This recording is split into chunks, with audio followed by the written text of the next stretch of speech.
Maduhu, Wanastakainu, Wanastaku.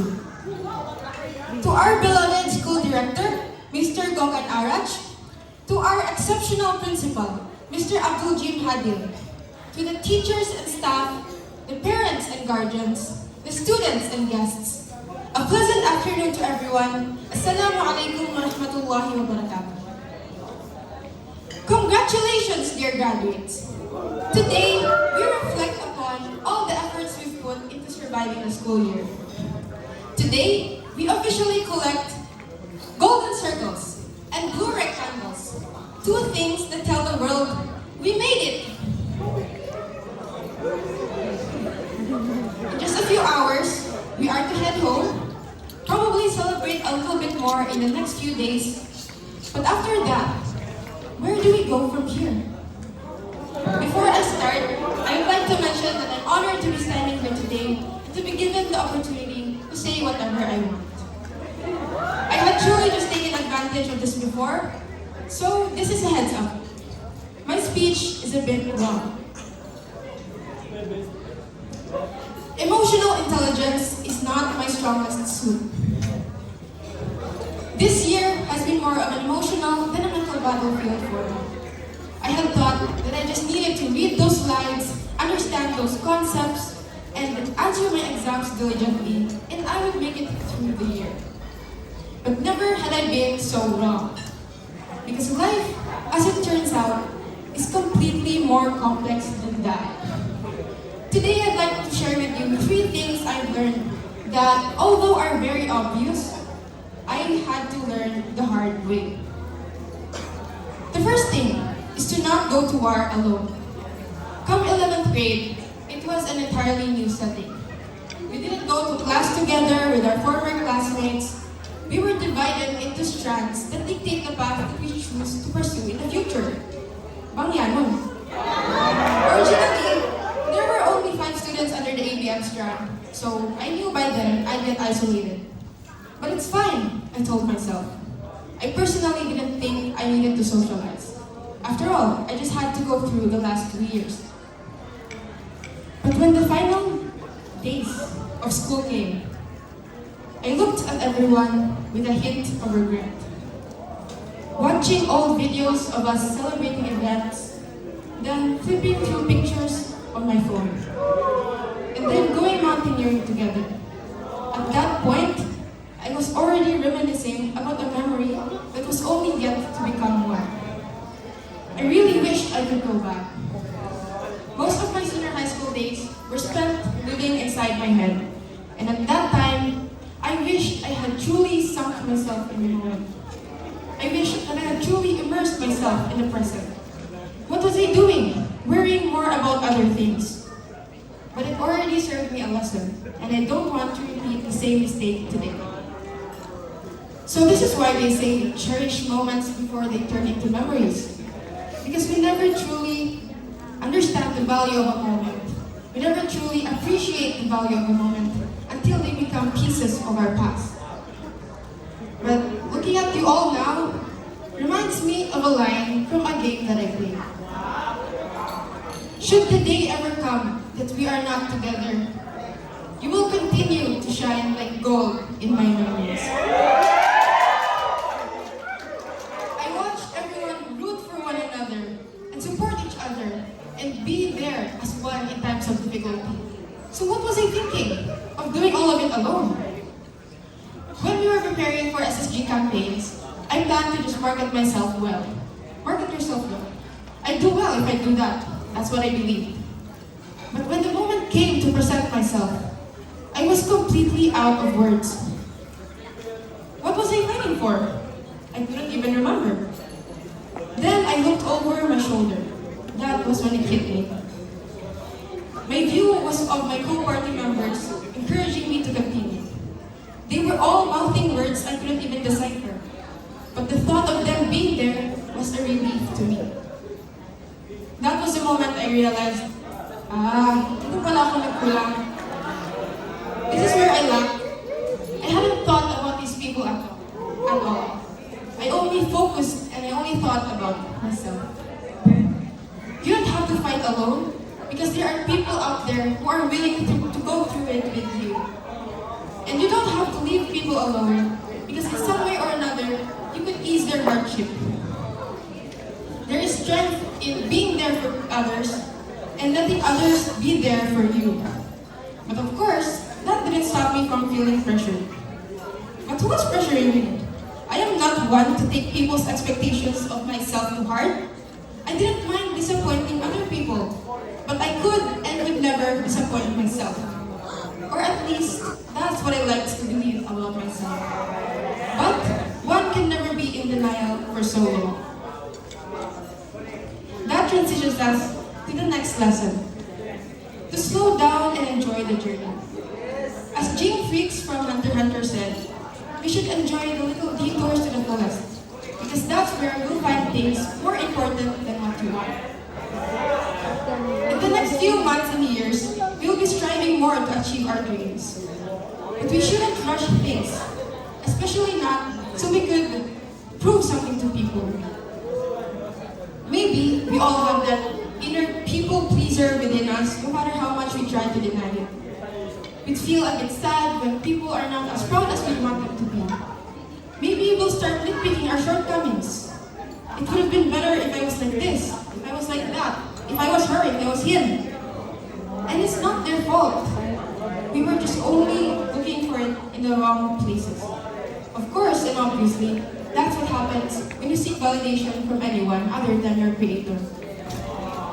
When I was in elementary school, I was often told, pag matalino ka, konti lang maaabot mo sa buhay. But what does little Rani know? Unconsciously, I had tried to alleviate the small amount of shame I felt. So after 6th grade, I transferred schools because I didn't want to be an honor student anymore. I remember being too excited about it because that, for me, was freedom. Freedom from being called too proper or too smart, and freedom from thinking I could only achieve so much for being that way. So up until the last exam I took, I had been afraid of doing too well in school. I was afraid of studying too much, of putting in too much effort. So I resorted to two things: laziness and a bit of deviance. And it only worsened when I was a few months away from turning 18. And there were only a few blue bills left in my wallet. You'll be 18 in a few months and you still don't have a way to earn your own money? Why didn't you do something for yourself when you were just 16? I was asking and telling myself all these things. I felt really left behind. And that was because I focused on the end goal. That point of success that they keep on calling. And of course, I didn't want to prove those people true, so in the process, I started a business. And no, I'm not trying to advertise. After that, I felt that I was finally doing something for myself. But not too long after, it backfired. There was only so much time and energy I could spend to finish those orders.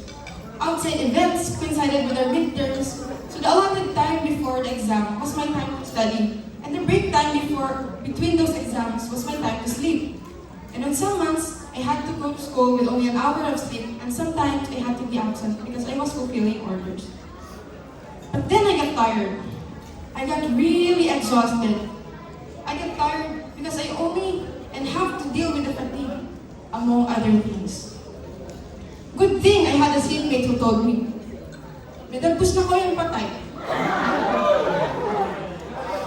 I was chasing something so hard.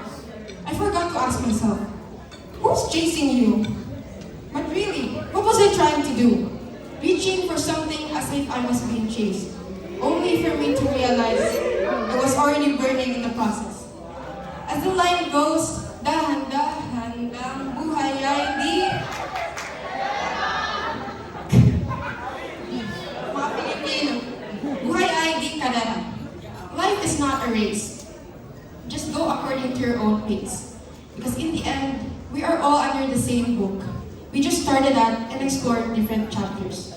Everything was already written for us. We just have to flip the pages. But to take each chapter to heart, that's what makes the book worth the read. And the last lesson for today is to answer the very first question I asked. do we go from here? From this point onwards, a lot of things are going to change. Change. 6 letters, a single syllable. Who knew that such a word carried so much weight? Where do we go from here? You go to where your fate leads you, to pursue your own path, to where the current takes you. But you should know that all these things are not static. You don't experience all the same things all the time. And on some occasions, it can feel like the end of the world for us. When we feel unfamiliar with situations, it makes us feel uncomfortable. When certain events arise that deviate from your routine, you'd feel lost. When people change, you'd feel sad. But who's to say that it's a bad thing? Don't resist change. You embrace it. In college, we'll be around a different group of people. A lot of things are going to be gone from our lives, but we have to keep moving forward. The things that we lost, they only prepare us to become the versions of ourselves that are capable of handling the things that are meant to stay. They are only creating space for things that are truly meant for us. After this, we will be stepping into a world that's much more bigger than this one. Much bigger than what we're used to. But we don't have to be scared. We just have to trust Him. We plan, but He is the best of planners. So half of my speech is just me thanking people. So before I wrap things up, please give me a moment to express my gratitude. I am not an affectionate person at all. And telling people how much they mean to me would be my death. But I wouldn't let another opportunity slip by without properly thanking these people. But first and foremost, the Almighty, Alhamdulillah for everything. During the times I felt hopeless, I held on to the truth that indeed, with every hardship comes ease.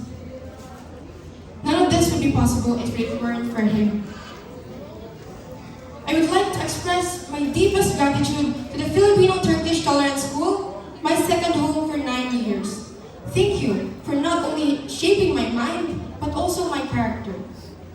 This school has given me knowledge, friendships, values, and unforgettable experiences that I will carry with me for the rest of my life. I am proud to graduate as a Tolerated. Next are the 2 people who brought me into this world. There are no perfect parents.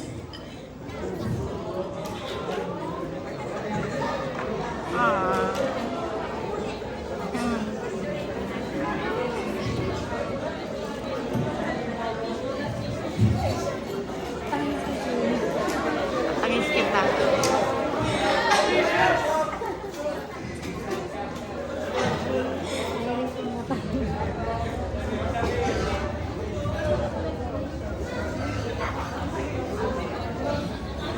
There are no perfect parents, just as there are no perfect children. Yet,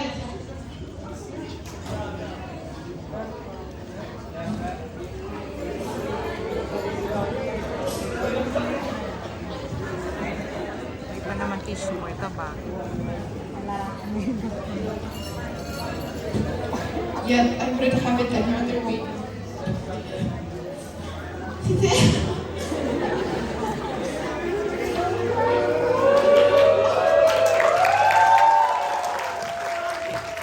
Thank you for everything. I may not say it well or even at all. But I hope through achievements such as this,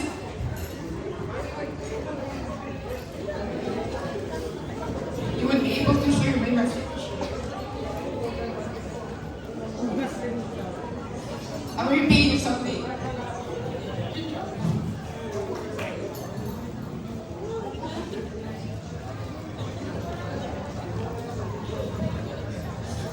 Tula pati ng opinion.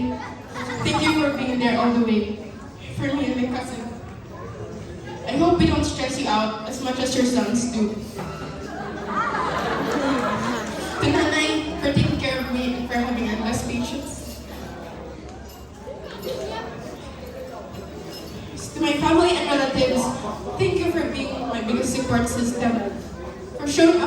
despite the countless troubles I'm sure you have to face every day. I'm grateful to have such people by my side. Next, to the most awaited part. To the two pretty ladies who made my high school life a little lighter. To Nirmana Putalan, my karate buddy, my brother, and also the most emotionally intelligent person that I know. Thank you for opening my eyes to so many new perspectives. I adore your level of understanding, one I unfortunately cannot reach even if I trained 1,000 years. There's wisdom in the way you see things and consider people. Your words of affirmation and your congratulations are never absent. Also, thank you, because I might have broken a bone or two because of you. To Rashmia Hamja, for one so small, you seem so strong. To my bro, my hijab supplier, and also the podcast of my life that never pauses. You never seem to run out of things to say. I am glad to have a ball of sunshine with me all these years. You are a reminder that things are not as bad as they seem, and that people can come out of storms as someone stronger. Just hearing you laugh makes me forget about whatever I've been grieving. Thank you for all the religious reminders and for being our trio's strength center. There was never a dull moment with the two of you. To Zaireen, my workaholic of a seatmate for 3 years. In the first week with her, she was already crying beside me. And I was already questioning my choice for a seatmate. Thank you, because it was through you that I learned to be vulnerable. This is me signing off as your seatmate. Zia, for being the sweetest. Thank you for the little things, like waiting for someone when they get left behind, for throwing people's trash for them. It's the small things. You are proof that there are still people this kind and soft. To my ABM girls, I would miss having lunch.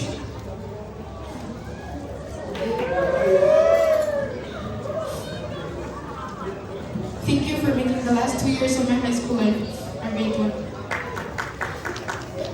To my joy, my home, thank you for creating an atmosphere where the only thing I would have to worry about is to not fall asleep in class or be too noisy because someone will shh me. What a privilege it was to see you try and grow. I appreciate the way you celebrate the small achievements of our class. I hope you continue to do so. This is your press signing off. Atlantis, throughout the year, I really admired the effort you put into whatever you're doing. I'm grateful because although we had a couple of disputes here and there, we still had each other's backs. And also thank you because you were the ones who lead almost all of the activities. To my batchmates, is this goodbye? Thank you for all the experiences from the past 2 years as well as from our under Ryan days. I will carry them with me throughout. And to everyone else, like the Mongol 3 pencil I used for my first entrance exam.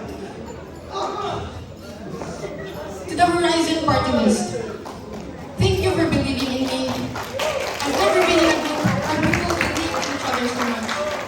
I have learned a lot in just a small amount of time with you. For that, I'm very grateful. To Sir Abdel, thank you for your funny jokes.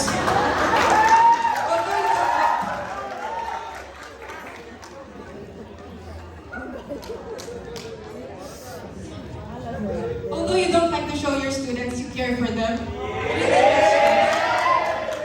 and the way you show up in the pizzas and everything else in between.